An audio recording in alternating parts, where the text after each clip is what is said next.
હિનલ ઠક્કર. સૌપ્રથમ આપ સૌને હું વિશ કરવા માંગીશ. So wishing you all 7th International Yoga Day. I am a founder of Eternal Yoga and Master Yoga Trainer. So આજના દિવસે ઇન્ટરનેશનલ યોગ ડે એ આપણા પ્રધાનમંત્રી નરેન્દ્ર મોદીજીએ આ દિવસને જે યોગ દિવસ તરીકે જાહેર કર્યો છે એનું બહુ ઇમ્પોર્ટન્સ છે. આજના દિવસે સૂર્યની અને ગ્રહોની ગતિ કંઈક એવી રીતે સેટ થયેલી હોય છે કે એનર્જીનો ફ્લો આખા વર્લ્ડમાં બહુ જ વધારે હોય છે. એટલા માટે આજના દિવસને યોગ દિવસ તરીકે જાહેર કર્યો છે. આજના દિવસે યોગ, પ્રાણાયામ અને મેડિટેશન કરીને આપણે એ એનર્જીને આપણા બોડીમાં લઈ શકીએ છીએ. એને પ્રાણિક એનર્જી કહેવાય છે, પોઝિટિવ પ્રાણિક એનર્જી. તો આજના દિવસે આપણે અમુક યોગના આસનો, પ્રાણાયામ, મેડિટેશન કરીશું. આસન અને પ્રાણાયામની શરૂઆત કરતા પહેલા લૂઝિંગ એક્સરસાઇઝ, જેને સૂક્ષ્મ વ્યાયામ કહેવાય છે, એ બહુ જરૂરી છે, જેને આપણે સિમ્પલ લેંગ્વેજમાં વોર્મઅપ કહીએ છીએ. એ વોર્મઅપ બહુ જ સિમ્પલ લાગે છે ઘણા લોકોને, પણ એ બહુ જ જરૂરી છે. આપણા બધા જોઈન્ટ્સ જે છે એનું સૂક્ષ્મ વ્યાયામ, એની અમુક મૂવમેન્ટ એ બહુ જ જરૂરી છે. કેમ? બીકોઝ આખા શરીરમાં એક આપણા જોઈન્ટ જ એવી વસ્તુ છે કે જેની વચ્ચે ગેપ હોય છે, જેની અંદર પ્રાણિક એનર્જી છુપાયેલી હોય છે. તો એ આપણે જોઈન્ટ્સની મૂવમેન્ટ કરીએ તો એ પ્રાણિક એનર્જી આપણા આખા શરીરમાં ફ્લો કરે છે, જેનાથી આપણો મેમરી પાવર પણ વધે છે અને આપણને જે અમુક રોગો થતા હોય છે, જેમ કે આપણું સ્ટ્રેસ લેવલ વધી જાય છે, એ આપણા જોઈન્ટની સ્ટીફનેસના લીધે વધી જાય છે, બીકોઝ આપણી પ્રાણિક એનર્જી ત્યાં સ્ટક થઈ જાય છે. સો એ જોઈન્ટની મૂવમેન્ટ કરવાથી આપણું સ્ટ્રેસ લેવલ રિડ્યુસ થાય છે, કેમ કે આપણા જે અમુક રસાયણો છે, અમુક કેમિકલ્સ છે, અમુક હોર્મોન્સ જે આખા બોડીમાં મૂવ થવા જોઈએ એ મૂવ થવાના સ્ટાર્ટ થઈ જાય છે. સો ડોપામાઇન કરીને એક હોર્મોન છે, એ પણ સૂક્ષ્મ વ્યાયામ કરવાથી રિલીઝ થાય છે, જે આપણા બોડીની અંદર હેપી હોર્મોન્સ ક્રિએટ કરે છે. સો અમુક સૂક્ષ્મ વ્યાયામ કરીશું આપણે. બંને પગને સીધા કરીને બેસી જઈશું. બંને હાથને પગની આજુબાજુ રાખીશું. એન્કલ જોઈન્ટની મૂવમેન્ટ કરીશું. Rotate your એન્કલ્સ.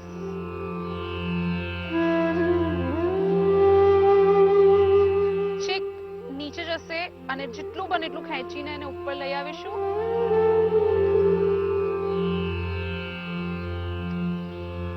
Reverse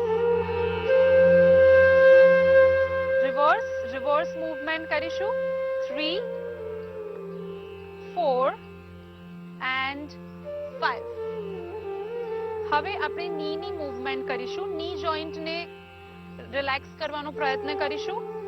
band your single ની, then straight, bend your second knee, then straight. આપણે હાથ આવી રીતે પણ રાખી શકીએ છીએ. કોની બહાર ના જવો જોઈએ.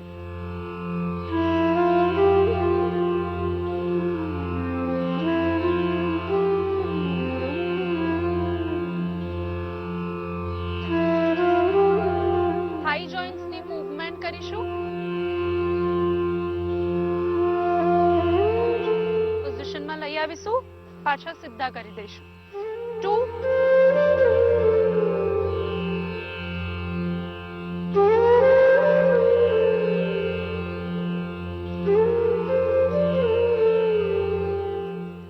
હવે આપણે આપણા કમરની મૂવમેન્ટ કરવાની છે. આપણી સ્પાઇન, આપણી કરોડરજ્જુ, જેની મૂવમેન્ટ બહુ જ જરૂરી છે. સો આપણે સૌથી એનું ટ્વિસ્ટિંગ કરીશું. સો રાઈટ હેન્ડથી લેફ્ટ ટોને પકડીશું. એક હાથને પાછળ લઈ જઈશું. બીજી તરફ એવી રીતે બંને સાઈડ આપણી સ્પાઇનને આપણે ટ્વિસ્ટ કરવાનો પ્રયત્ન કરીશું.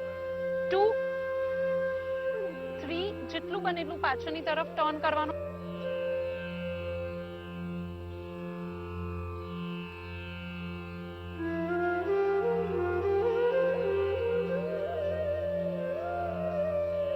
ટ્વિસ્ટિંગ તો થઈ ગયું. હવે ફોરવર્ડ બેન્ડિંગ અને બેકવર્ડ બેન્ડિંગ કરીશું આપણી સ્પાઇનનું, આપણી કરોડરજ્જુનું. બંને હાથ ઉપર, શ્વાસ છોડતા છોડતા નીચે જઈશું. હાથને ઉપર સ્ટ્રેચ કરીશું, આખી બેકને ઉપર સ્ટ્રેચ કરવાનો ટ્રાય. Again exhale.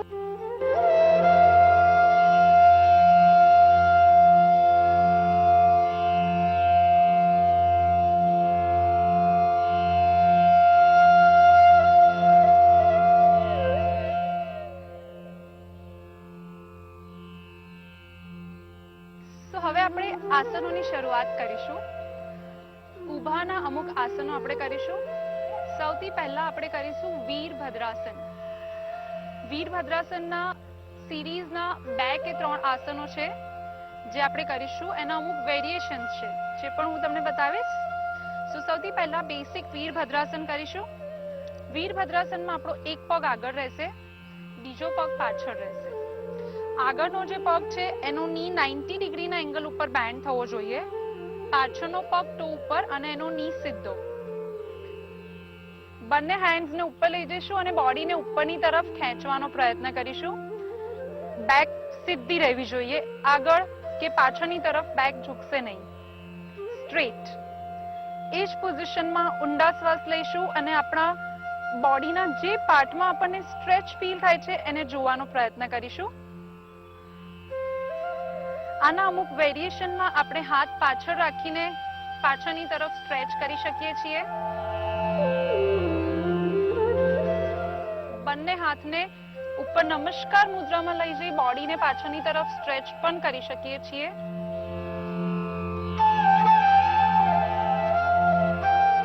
તો આ હતું આપણું વીરભદ્રાસન. આ હતા વીરભદ્રાસનના ફાયદા. આપણું બીજું આસન છે નટરાજ આસન. નટરાજ આસન એક બેલેન્સિંગ પોઝ છે. કરીશું નટરાજ આસન. સૌપ્રથમ એક પગને વાળી એ જ હાથથી એનો એન્કલ અથવા તો પંજો પકડી લઈશું. ધીમે ધીમે બોડીને બેલેન્સ કરવાનો ટ્રાય કરીશું. આગળના હાથની જ્ઞાન મુદ્રા બનાવીશું. પગને પાછળની બાજુ ખેંચીશું, હાથને ઉપરની બાજુ ખેંચીશું. ધીરે ધીરે બોડીને બેલેન્સ કરતા જઈશું અને સ્ટ્રેચ કરીશું.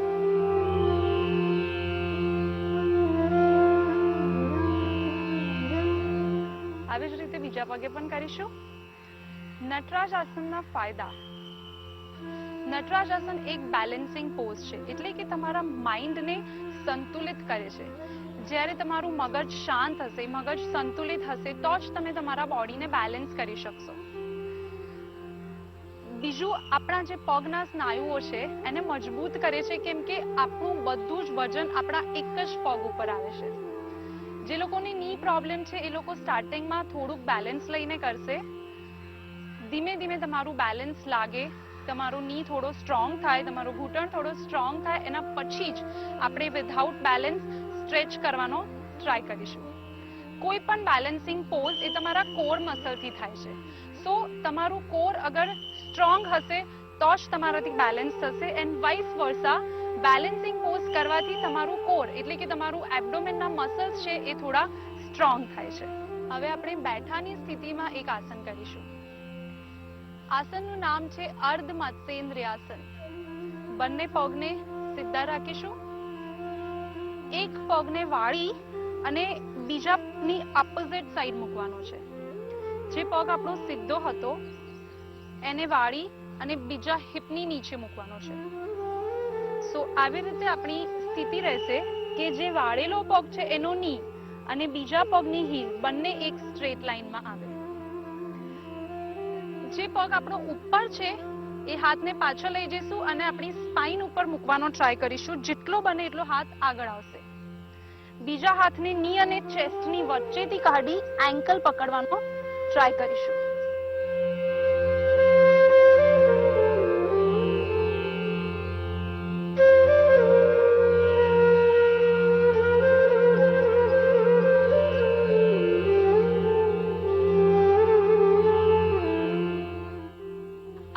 કરતી વખતે આપણું જે પેન્ક્રિયાસ છે એ પ્રેસ થાય છે, જેથી એમાંથી ઇન્સ્યુલિન રિલીઝ વધારે થાય છે અને ડાયાબિટીસના રોગ માટે બહુ જ ફાયદાકારક આસન છે. એના સિવાય પેટને રિલેટેડ બીજા કોઈ પણ રોગ હોય જેમ કે કબજિયાત, ગેસ થઈ જવો, એના માટે પણ આ બહુ અગત્યનું આસન છે, બહુ જ ફાયદાકારક છે, કેમ કે તમારા પેટના સ્નાયુઓને પણ બહુ જ સારી એક્સરસાઇઝ મળે છે. એના સિવાય આપણી કમર, આપણી આખી જે બેક છે એનું સરસ ટ્વિસ્ટિંગ થાય છે, આપણી કરોડરજ્જુનું ટ્વિસ્ટિંગ થાય છે, જેના લીધે કમર કોઈ પણ રોગ હોય, આજકાલ કોર્પોરેટ વર્લ્ડમાં બેસી રહેવાના લીધે સર્વાઇકલ અને બેકના પ્રોબ્લેમ્સ વધી ગયા છે, તો એમ પણ આ આસન બહુ જ અગત્યનું છે. તમારું પ્રોપર ટ્વિસ્ટિંગ થશે જેથી તમારો કમરનો દુખાવો દૂર થાય છે અને તમારા કમરની ફ્લેક્સિબિલિટી વધે છે. વજ્રાસનની સ્થિતિમાં એક આસન કરીશું. અત્યારે જે સ્થિતિમાં હું બેઠી છું એનું નામ છે વજ્રાસન. એક આસનને સ્ટાર્ટ કરવાની સ્થિતિ છે, પરંતુ વજ્રાસનમાં બેસવાના પણ બહુ બધા ફાયદા છે. ખાધા પછી અગર આપણે રોજ 5 થી 10 મિનિટ માટે વજ્રાસનમાં બેસીએ તો તમારી ડાયજેસ્ટિવ સિસ્ટમ બહુ જ ઇમ્પ્રૂવ થાય છે અને તમારો મેટાબોલિક રેટ વધે છે. આપણે જે ખાધું છે એ બધું ફટાફટ ડાયજેસ્ટ થઈ જાય છે. હવે આપણે આપણું આસન કરીશું. આસનનું નામ છે ઉસ્ટ્રાસન. વજ્રાસનમાં જ થોડા ઉપર આવી જઈશું. બંને પગ વચ્ચે શોલ્ડર જેટલું ડિસ્ટન્સ રાખીશું. સ્ટાર્ટિંગમાં બંને પગને ટો ઉપર રાખી અને કરીશું. જેમ જેમ તમારી ફ્લેક્સિબિલિટી વધી જાય એમ તમે બંને પગને આવી રીતે રાખીને પણ થોડું એડવાન્સ કરી શકો છો. પહેલા આવી રીતે જ પગ રાખી એક હાથને ઉપરથી લઈ જઈશું, બેકને પાછળની બાજુ ઝુકાવી હીલ પકડી લઈશું. પછી બીજા હાથને લઈ જઈશું. જેટલું બને એટલું કમરને અને હિપને આગળની બાજુ પુશ કરવાના છે. આવી રીતે નથી જવાનું. આગળની તરફ પુશ કરી હીલ પકડી હેડ પણ પાછળ લઈ જવાનો પ્રયત્ન કરીશું.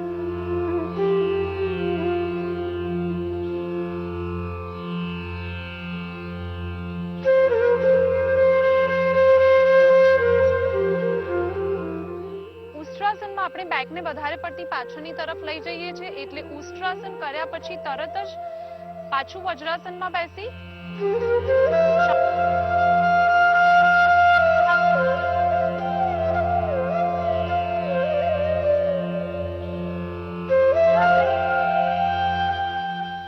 અત્યારનો જે ટાઈમ જઈ રહ્યો છે, જે પેન્ડેમિક ચાલી રહ્યું છે, એમાં બહુ જ અગત્યનું આસન છે. ખબર છે કેમ? કેમ કે ઉસ્ટ્રાસન એ તમારા લંગ્સની ઓક્સિજન ગ્રહણ કરવાની કેપેસિટી વધારે છે. તમારું ચેસ્ટ અને લંગ્સ એક્સપાન્ડ થાય છે, જેથી જે લંગ્સની આજુબાજુના એરિયામાં જે મ્યુકસ, જે કફ ફસાઈ ગયો હોય એ કફ ફટાફટ નીકળી જાય છે અને એની ઓક્સિજન લેવાની કેપેસિટી વધે છે. તમે વધારે ને વધારે ઓક્સિજન અંદર લઈ શકો છો, જેથી તમારી ઇમ્યુનિટી પણ વધે છે. એટલે શ્વસન તંત્રને લગતા જે પણ રોગો છે, જેમ કે અસ્થમા, દમ, વારે વારે શરદી અને ઉધરસ થઈ જવા, એ બધા માટે ઉસ્ટ્રાસન એ બહુ જ અગત્યનું આસન છે. એક વાત યાદ રાખીશું, આ આસન કર્યા પછી શશાંક આસન કરવું બહુ જ જરૂરી છે, જેથી વધારે પડતું બેકવર્ડ બેન્ડિંગ થયું હોય તો એને બેકને નોર્મલ કરી દઈએ. શશાંક આસન પણ તમારું સ્ટ્રેસ રિડ્યુસ કરવા માટેનું બેસ્ટ આસન છે. સુવાની સ્થિતિમાં એક આસન કરીશું. સવાસનની પોઝિશનમાં આવી જઈશું. આપણા હવેના આસનનું નામ છે ચક્રાસન. ચક્રાસન માટે બંને પગને આવી રીતે વાળી દઈશું. બંને પગ વચ્ચે થોડુંક ડિસ્ટન્સ રાખવાનું છે.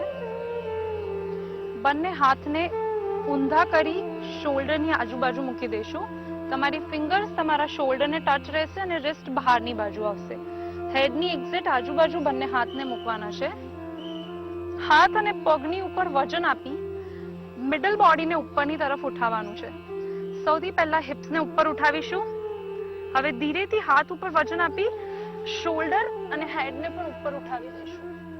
જેટલું બને એટલું ઉપર બેકને રાઉન્ડ કરવાનો ટ્રાય કરીશું. પગને થોડાક નજીક લાવીશું. એલ્બો સ્ટ્રેટ થઈ જવો જોઈએ.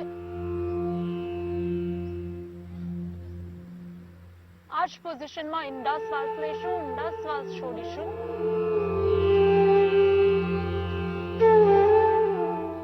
જેટલું ત્યાં રોકાવા એટલું કમ્ફર્ટેબલી રોકાવી. આનું પૂરક આસન પણ કરવું બહુ જરૂરી છે. ચક્રાસનમાંથી પાછા આવી તરત જ બંને નીઝને વાળી બંને પગને હક કરી લઈશું. ટાઈટલી એકદમ પેટને દબાવીશું. એક ઊંડો શ્વાસ લઈશું. શ્વાસ છોડતા છોડતા નોઝ બંને નીની વચ્ચે ટચ કરવાનો ટ્રાય કરીશું.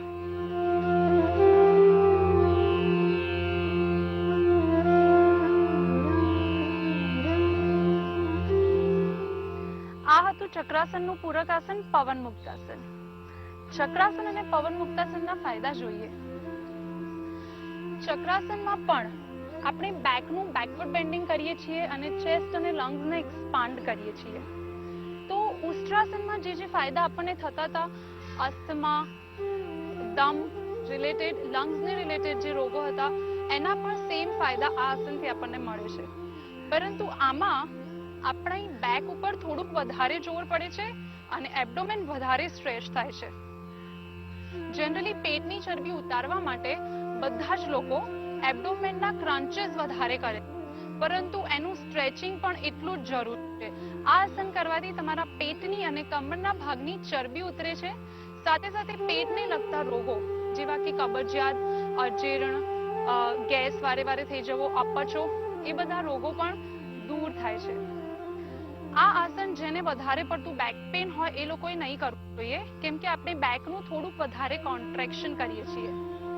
આ આસન એ ઇન્ટરમીડિયેટ આસન કહી શકાય. સો જે લોકો બિગિનર્સ છે એ લોકોએ આ આસન ધીમે ધીમે શરૂઆત કરી અને એની પૂર્ણ સ્થિતિ તક પહોંચવું જોઈએ. આ આસનનું પૂરક આસન આપણે કર્યું પવન મુક્તાસન. એ કરવું બહુ જ જરૂરી છે. પવન મુક્તાસન નામ જ આપણને સજેસ્ટ કરે છે પવનને મુક્ત કરો. સો આપણા પેટના ભાગમાં જે પણ વાયુ જમા થઈ જાય છે, કે કોઈ પણ જોઈન્ટમાં જે વાયુ જમા થઈ જાય છે, એ વાયુને આ આસન દૂર કરે છે, ગેસ રિલીઝ કરે છે, મુક્ત કરે છે. એની સાથે સાથે પેલ્વિક રિજનમાં પણ દબાણ પડે છે. એટલે આપણા આટલા ભાગમાં જેટલા પણ ઓર્ગન્સ આવેલા છે, જેવા કે કિડની છે, પેન્ક્રિયાસ છે, આપણું પેલ્વિક રિજન છે, એ બધા જ અવયવોને સારી એવી માલિશ મળે છે અને એ બધાની કેપેસિટી ઇમ્પ્રૂવ થાય છે. એમનું જે ફંક્શનિંગ છે એ બેટર થાય છે. ફરી એક વખત સુવાની સ્થિતિનું આસન કરીશું. આસનનું નામ છે સર્વાંગ આસન. આ પણ એક ઇન્ટરમીડિયેટ આસન છે. એક વખત જોઈ લઈશું કેવી રીતે કરવાનું છે. બંને પગને 90 ડિગ્રી ઉપર લિફ્ટ કરીશું, સીધા. બંને હાથથી આપણા હિપ્સને પકડી લઈશું. પકડવાના છે હિપ્સને ખાલી, હાથને ખાલી નીચે નથી મૂકવાના. હિપ્સને પકડી એલ્બો ઉપર વજન આપી, એલ્બોને પણ અંદર લઈ જઈશું. એલ્બો ઉપર વજન આપી હિપ્સને ઉપર લિફ્ટ કરી લેવાના છે. ધીરે ધીરે વધારે ને વધારે લિફ્ટ કરી એલ્બો પર વજન આપી નેકથી આપણું આખું બોડી સ્ટ્રેટ કરવાનો ટ્રાય કરીશું. નેક આપણી વળી છે, ત્યાંથી આપણા પગના પંજા સુધી આપણું આખું બોડી એકદમ સ્ટ્રેટ છે. એલ્બો જેટલો બને એટલો વધારે અંદર લાવી પગને વધારે ને વધારે સીધા કરવાનો પ્રયત્ન કરીશું. પંજા આપણી બાજુ ખેંચી લઈશું.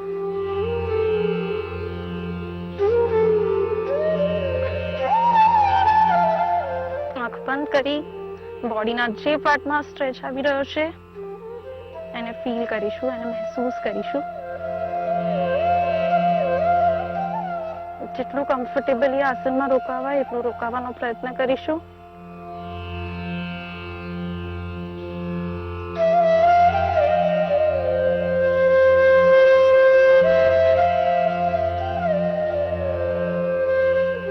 ધીમેથી પાછા આવી જઈશું.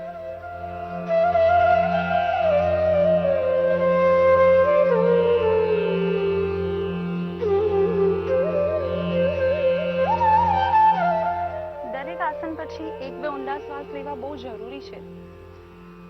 સર્વાંગ આસન. આસન itself suggests સર્વ અંગોનું આસન. સર્વાંગ આસન એ શરીરના દરેકે દરેક અંગ પર કંઈક ને કંઈક સારી અસર છોડી જાય છે. ઇન્વર્ઝન્સ ના ફાયદા તો આપણને બધાને ખબર જ હશે. એવું કહેવાય છે કે આફ્ટર 30 કોન્ફિડન્સ થોડોક ડાઉન થતો જાય છે. તો અગર ઇન્વર્ઝન્સ આપણે કરીએ તો એ કોન્ફિડન્સ બિલ્ડઅપ થાય છે.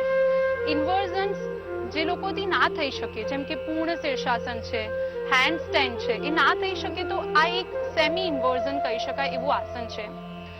આ આસન થી આપણા શરીરનો બ્લડ ફ્લો નીચેની તરફ આવે છે. આપણા ફેસ, આપણા હૃદય સુધી બ્લડ ફ્લો આવે છે, જેથી આપણા ચહેરાની માંસપેશીઓને એકદમ સ્ટ્રોંગ અને એકદમ ચમત્કારી કરી દે છે. સો આપણા વાળ અને આપણા ચહેરા માટે, આપણી આંખો માટે આ આસન બહુ જ સારું છે. આપણું બ્લડ ફ્લો હૃદય સુધી વધારે પહોંચે છે, તો હૃદયને લગતા રોગો માટે પણ આ એક બહુ જ સારું આસન છે. આમાં આપણે આપણા પેલ્વિક રિજનને બહુ જ ટાઈટ કરી અને કંટ્રોલ કરવું પડે છે, જેથી પેલ્વિકને રિલેટેડ કોઈ પ્રોબ્લેમ્સ હોય, મતલબ માસિકને લગતા રોગો છે કે પછી મેલને શુક્રાણુઓને લગતા કોઈ પણ પ્રોબ્લેમ્સ હોય તો એના માટે પણ આ આસન બહુ જ સારું આસન છે. આપણી એડ્રિનલ ગ્લેન્ડ ઉપર પણ આ આસન બહુ જ સારી ઇફેક્ટ કરે છે અને વધારે હોર્મોન સેક્રેટ કરે છે, જેથી એડ્રિનલ ગ્લેન્ડ પણ આપણી એક્ટિવ થઈ જાય છે. સો આજે જે પણ યોગના આસનો અને પ્રાણાયામ અને સૂક્ષ્મ વ્યાયામ આપણે જોયો છે, એના માટે હું આશા રાખું છું કે તમે લોકો એને રોજે જ કરશો.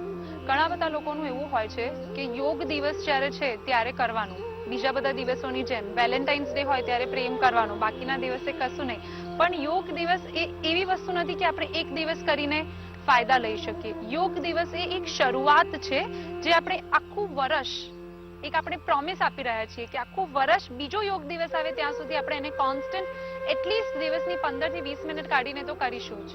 જે મેં સ્ટાર્ટિંગમાં સૂક્ષ્મ વ્યાયામ બતાવ્યા, ખાલી એ પણ તમે 10 થી 15 મિનિટ માટે રોજે જ કરશો તો પણ ઘણા બધા ફાયદા છે. ફાયદા તો મેં તમને કીધા, અને એના સિવાય કોરોનાના કાળમાં પણ તમને યોગના ફાયદાની ખબર પડી જ ગઈ હશે. તો બસ મને એક જ પ્રોમિસ જોઈએ છે કે એને તમે આખું વર્ષ કરશો, અને આવતા વર્ષે અને વચ્ચે પણ ગમે ત્યારે ફરીથી મળીશું વીટીવી ન્યૂઝ સાથે. હું છું Hinal Thakkar, founder of eternal yoga live and master yoga trainer.